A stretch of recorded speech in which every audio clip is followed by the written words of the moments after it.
दोस्तों नमस्कार। मेरे YouTube चैनल कल्याण पथ में आप सब लोगों का बहुत बहुत स्वागत है, अभिनंदन है।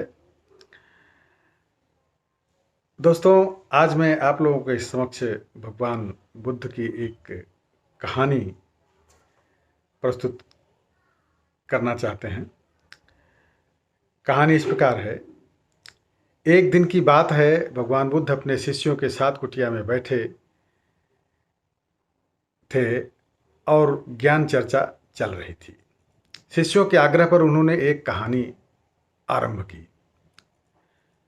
कहानी इस तरह से उन्होंने बताई कि समीर नाम का एक जल्लाद मगधराज महल के पीछे बने कस्बे में रहता था। वह मगध साम्राज्य का प्रमुख जल्लाद था। उसका सारा जीवन दोषियों को फांसी देने में बीत गया। अब वह लगभग 60 वर्ष की आयु का हो गया था।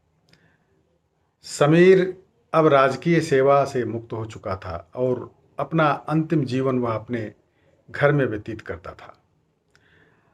अपने जीवन काल में किए गए सभी घटनाओं को याद करता और पश्चाताप करता। मेरे हाथों इतने जीवों की हत्या हुई। यही सोचकर वह नहा धोकर तैयार हुआ। जैसे ही वह खाना खाने के लिए बैठा ही था कि दरवाजे पर आवाज़ आई।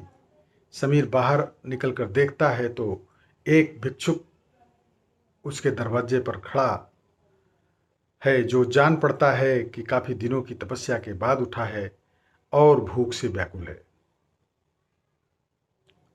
समीर ने तत्काल अपना वह भोजन जो स्वयं खाने जा रहा था भिक्षुक को समर्पित कर दिया। भिक्षुक की भूख शांत हो गई। भिक्षुक प्रसन्न हुए। भोजन के पश्चात भिक्षुक और समीर दोनों बैठे हुए थे। तभी समीर ने अपने जीवन में किए गए कार्यों को भिक्षुक के सामने प्रकट किया। समीर ने बताया वह राजकीय सेवा के दौरान अनेक कैदियों अपराधियों को मृत्युदंड दिया था, जिसके कारण उसे अपने पर अपराध बोध होता है और ग्लानि के भाव में सदैव ग्रस्त रहता है। भिक्षुक बड़े ही शांत चित्त भाव से समीर की बातों को सुन रहे थे और रह रहकर मुस्कुरा रहे थे।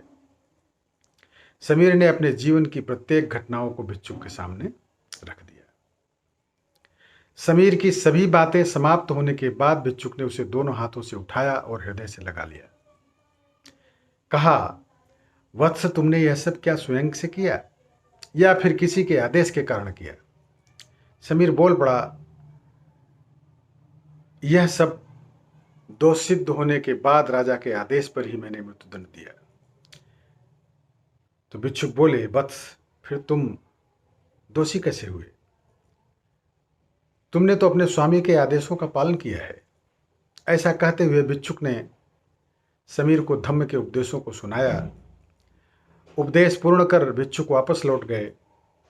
समीर जैसे ही भिक्षुक को विदा कर वापस आता है, उसकी मृत्यु हो जाती है, जिसकी उपरांत उसे मोक्ष की प्राप्ति होती है। कहानी अंत कर भगवान बुद्ध शांत हो गए। भगवान बुद्ध के शिष्य इस पूरी घटना को ध्यान से सुन रहे थे। उन्होंने भगवान बुद्ध से पूछा कि जिसने जीवन भर अनेकों हत्याएं की, वह मोक्ष कैसे प्राप्त कर सकता है? भगवान बुद्ध मुस्कुराए और अपने शिष्यों को समझाया कि जिसने जीवन में पहली बार ज्ञान की प्राप्ति की हो, अंत समय जिसका निकट हो और ज्ञान के शब्द उसके कानों में पड़े हों, वह मोक्ष की प्राप्ति कर लेता है। भगवान बुद्ध ने बताया, हजारों हजार शब्दों के उपदेश व्यर्थ हैं जब तक व्यक्ति का मन शांत न हो। मन शांत होने पर एक शब्द से भी ज्ञान प्राप्त किया जा सकता है। एक शब्द से भी ज्ञान प्राप्त हो सकता है। ज्ञान से ही मोक्ष की प्राप्ति संभव है।